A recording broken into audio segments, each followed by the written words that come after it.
So what's interesting in the supply base to me right now is the digital divide that exists across factories. It's most correlated to size, but not always. So you'll have a large tier one.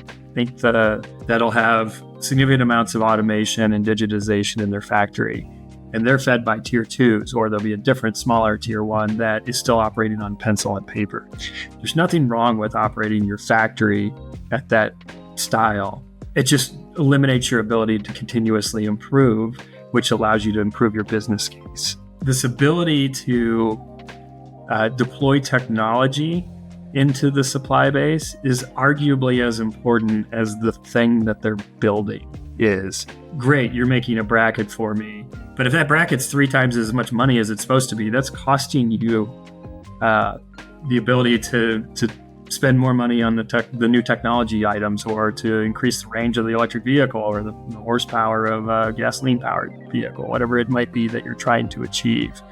And then on the supplier side of the house, trying to meet a target for price when you don't have the infrastructure to run your factory efficiently. And one day you make 70 parts, the next day you make 60, the day after that you make 63, and then you make 75. And if you don't have technology to try to do something about that, that's just profit you're giving up. That's your ability to invest moving forward, to pay your people a better wage, to win the next contract.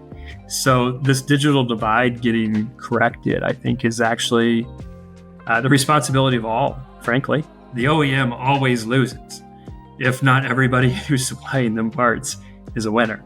In other words, they are only as good as the supply chain strength sitting inside of them.